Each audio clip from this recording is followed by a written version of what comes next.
ఆషాఢంలో హైదరాబాద్ అంతా పసుపు వర్ణం పులుముకుంటుంది. ఏ బస్తీ చూసినా బోనం కుండై మెరుస్తూ ఉంటుంది. వేప ధూపాలు, కళ్ళు శాఖలు, శివసత్తుల పూనకం, పోతురాజుల విన్యాసాలు, పలహార బళ్ళు, నెలంతా బోనాల జాతర అంబారి ఎక్కినంత సంబరంగా సాగుతుంది. తెలంగాణ రాష్ట్ర పండుగగా, తెలంగాణ సాంస్కృతిక అస్తిత్వ ప్రతీకగా చెప్పుకునే బోనాల పండుగపై ఎన్టీవీ స్పెషల్ ఫోకస్.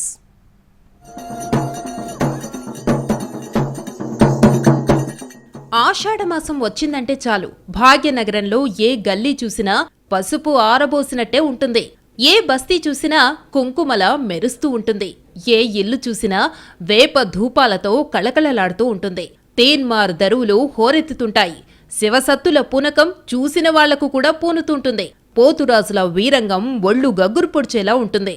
రేపటిని వినిపించే భవిష్యవాణులు, వర్ణ పలహారపు బండ్లు, ఉత్సాహంగా ఎదుర్కోళ్లు, ఘటాల ఊరేగింపులు, మొత్తం మీద మహానగరం నెల రోజుల పాటు మహా దావత్ చేసుకుంటుంది.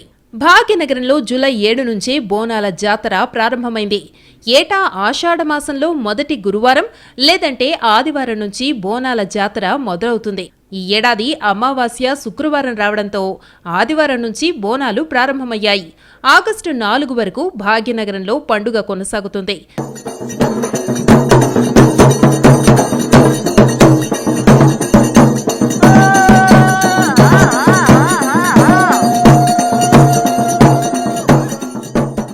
గోల్కొండ కోటలో ప్రారంభమైన వేడుకలు తిరిగి 9వ పూజతో గోల్కొండ కోటలోనే ముగుస్తాయి.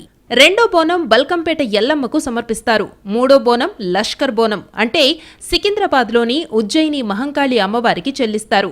నాలుగో బోనం లాల్ దర్వాజా శ్రీ సింహవాహిని మహంకాళి అమ్మవార్లకు చేస్తారు. గోల్కొండ కోటలో మాత్రం ఆషాఢమాసం మొత్తం అమ్మవారికి ఇష్టమైన రోజులుగా చెప్పే గురు ఆదివారాలలో బోనాన్ని సమర్పిస్తుంటారు. ఇక్కడ మొత్తం 9 రకాల పూజలు చేస్తారు. రాష్ట్ర వ్యాప్తంగా జరిగే బోనాల వేడుకల్లో ఒక్కో ప్రాంతానికి ఒక్కో విశిష్టత ఉంటుంది. ఇందులో ముఖ్యమైనవి మాత్రం గోల్కొండ, లష్కర్, లాల్ దర్వాజా బోనాలు. గోల్కొండ కోటలో దశాబ్దాలుగా సంబరాలు జరుగుతున్నాయి. గోల్కొండ కోటలో జగదాంబిక అమ్మవారు, సికింద్రాబాద్ ఉజ్జయిని మహంకాళి అమ్మవారు, లాల్ దర్వాజా సింహవాహిని మహంకాళి అమ్మవార్లకి ప్రభుత్వం తరఫున పట్టు వస్త్రాలు సమర్పించడంతో వేడుకలు ప్రారంభమవుతాయి. జగదాంబిక అమ్మవారి తర్వాత బల్కంపేట ఎల్లమ్మకు బోనం సమర్పిస్తారు. ఆషాఢమాసంలో వచ్చే తొలి మంగళవారం ఎల్లమ్మకు కళ్యాణం చేయటం ఆనవాయితీ. తొలి రోజు ఎదుర్కోలు, రెండవ రోజు కళ్యాణం, మూడవ రోజు రథోత్సవ వేడుకలు నిర్వహిస్తారు. ఆదివారం బోనాలు చెల్లిస్తారు. ఆ తరువాత 3వ వారం సికింద్రాబాద్ ఉజ్జయిని మహంకాళి అమ్మవారికి బోనాలు చేస్తారు. జూలై 21న మహంకాళి అమ్మవారికి బోనాలిస్తారు. లష్కర్లో 2 రోజుల పాటు సాగే ఈ వేడుకల్లో అత్యంత ముఖ్యమైనది రంగం. అమ్మవారు పలికే భవిష్యవాణి కోసం భక్తులు భారీగా వస్తారు. పచ్చి కుండపై నిల్చుని ప్రజల భవిష్యత్తును పలకడాన్నే రంగం అంటారు. వర్షాలు ఎలా కురుస్తాయి, పంటలు ఎలా పండుతాయి, రాజకీయ నేతల భవిష్యత్తు ఎలా ఉంటుంది, ఇలా భవిష్యత్తుని వినిపిస్తారు. స్వయంగా ఆ ఉజ్జయిని మహంకాళమ్మే తమ భవిష్యత్తు పలికించిందని భక్తులు విశ్వసిస్తారు. ఏటా లష్కర్ ఆలయంలో స్వర్ణలత అనే మహిళ ఈ రంగం కార్యక్రమంలో అమ్మవాక్కును పలుకుతూ ఉండడం విశేషం. రంగం తర్వాత ఘటాలను అంబారీపై ఊరేగిస్తారు. సాయంత్రం పలహారపు బండ్లను నగర వీధుల్లో ఊరేగిస్తారు. వీటిని రంగురంగుల కాగితాలతో అందంగా తీర్చిదిద్దుతారు. లష్కర్ తర్వాత లాల్ దర్వాజా బోనమెత్తుతుంది. వీటినే ఓల్డ్ సిటీ బోనాలు అని కూడా అంటారు. ఇక్కడ మొత్తం 11 రోజుల పాటు వేడుకలు సాగుతాయి. అందులో ప్రధాన ఘట్టాలైన బోనాలు, అమ్మవారి ఊరేగింపు ఈ నెల 28, 29 తేదీల్లో జరుగుతాయి. ఈ నెల 19 నుంచి లాల్ దర్వాజాలో బోనాలు ప్రారంభం కానున్నాయి.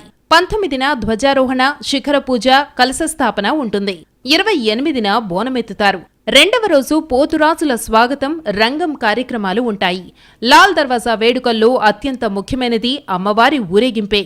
డప్పు చప్పుళ్ళు, డోలు మోతలు, శివసత్తుల నృత్యాలు, పోతురాజుల విన్యాసాల మధ్య అమ్మా బయలెల్లినాదో అంటూ సాగే సాంస్కృతిక సంబరం చూడ్డానికి 2 కళ్ళు చాలవన్నట్టుగా ఉంటుంది. అమ్మవారి ఘటాల ఊరేగింపు సాలిబండ, చార్మినార్, మదీనా మీదుగా ఢిల్లీ దర్వాజాకు చేరుకుంటుంది. అక్కడ మూసీ నదిలో నిమజ్జనం జరుగుతుంది. నెల రోజుల పాటు సాగే బోనాల జాతర తెలంగాణ సాంస్కృతిక చిరునామా. లక్షలాది మంది భక్తుల నీరాజనాలందుకునే ఈ వేడుక వెనుక ఘనమైన చరిత్ర ఉంది. తెలంగాణ ప్రజల జీవన విధానం పెనవేసుకుని ఉంది.